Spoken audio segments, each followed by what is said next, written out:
hapon sa Untold Stories mula sa Face to Face. Isa ito sa pinaka-nakawiwindang na episode ng programa. Dahil sa selos, isang babae ang nagawang ikapos ang kanyang kinakasama, ngunit hindi lamang ang kanyang mga kamay at paa ang itinali, kundi pati ang maselang bahagi nito. Wala siyang ipilit siya na magpapatuloy na may babae nga ako. Naghihinala lang po siya. Masyado siyang sinusap. Napapansin ko, tumatabang na yung ano niya sa akin. Sinungaling po siya. Nagbe-beerhouse po yan. Hindi ko na kayang basahin ang utak mo! Suko na ako sa'yo! Suko na!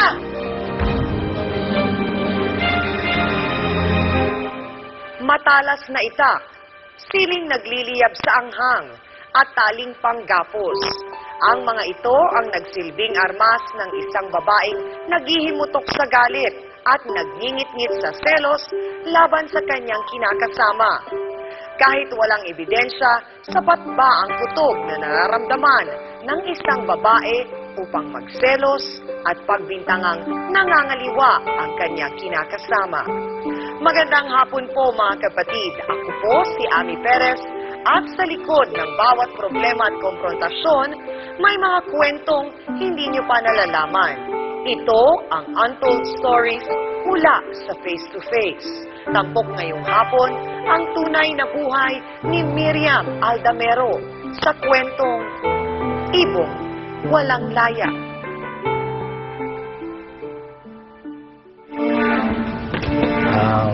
Vivian, sagutin mo na kasi ako. Basta? Tagal-tagal ko na naniligaw sa'yo eh. Pwede ba, Oselito? Huwag mo nga akong bulahin.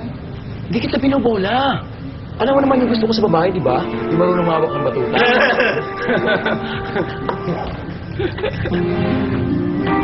Eh talaga lagi niyang niloloko si Vivian. Vivian, masayisa ka na sa mga kasama natin lagi nang inaasap. Naku, Mang Badong, sanay na ako sa mga yan. Teka, Badong. Mukhang type mo yata si Vivian, ah. Oo talaga.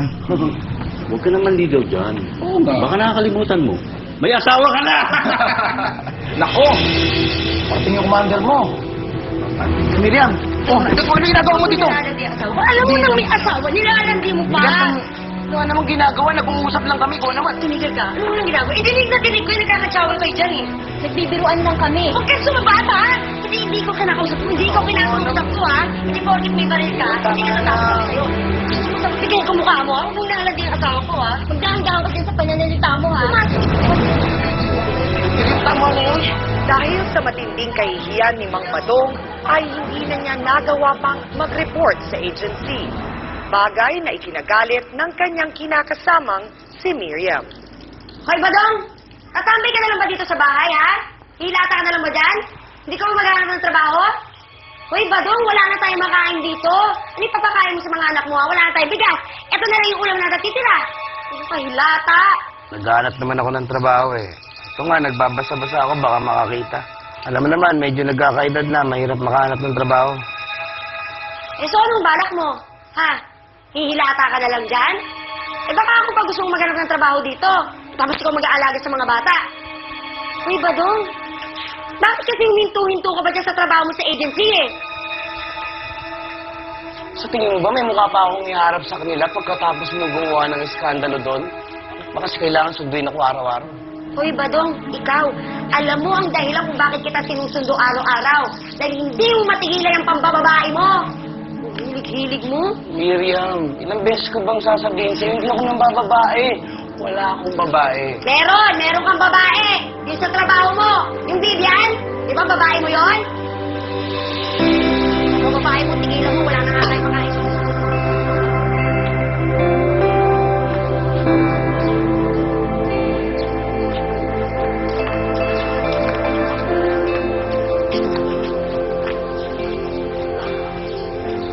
Oh, Badong. Ano natin? Parding, hingi sana ako ng tulong sa'yo.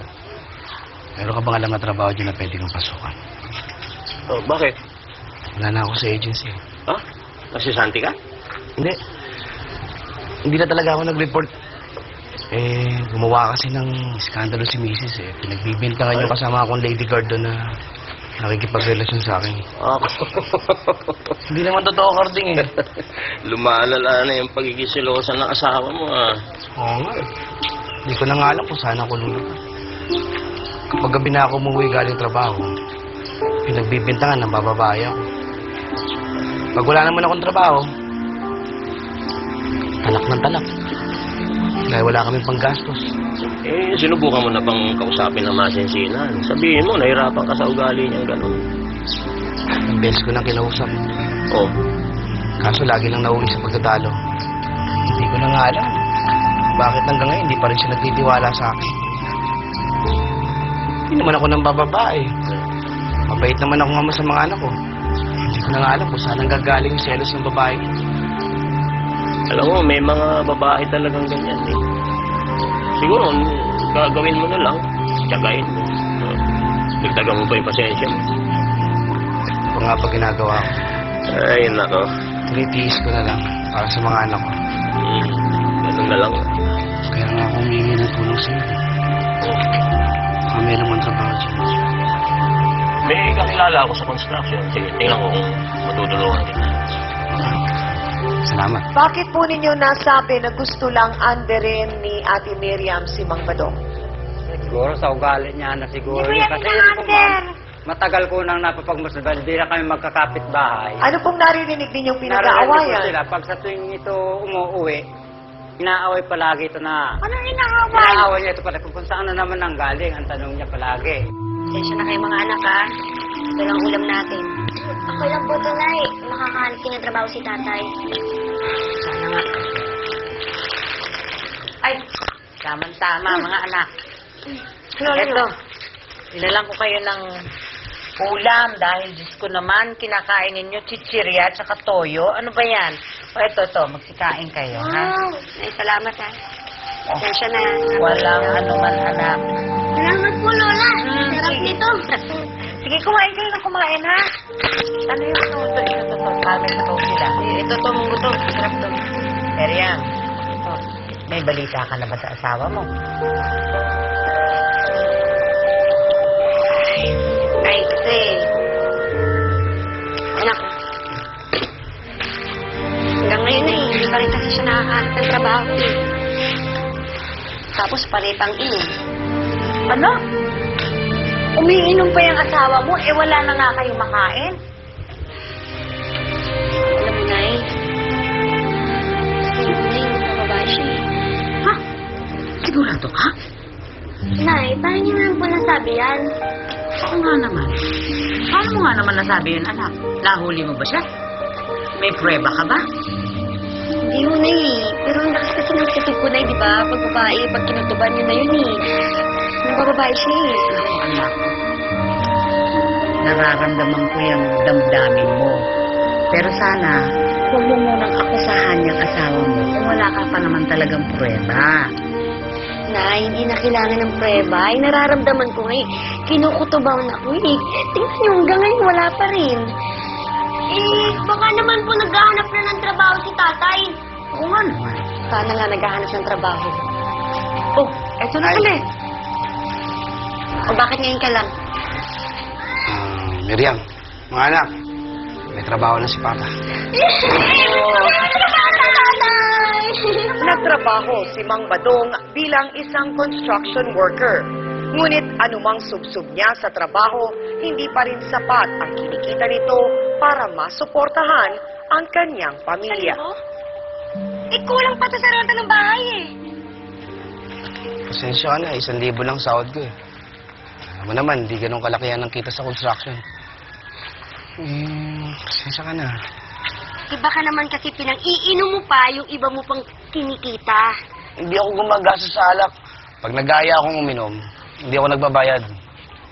Alam mo kasi, Badong, imbis na kasi na uminom ka, bakit hindi ka na lang maghanap ng iba pang trabaho para madagdagan yung kita mo? Puro kalaklak. Eh, paano ba naman ako hindi lalaklak? Walang tigil yung bibig mo kakatakdak. Pag aalis ako, pag uuwi ako, ganun pa rin. Eh, paano kung saan ka nagpupunta, eh? Sa'yo. Hoy! Badong! Hindi na kaya tagalan yung pagkaselos ng asawa ko. minsan,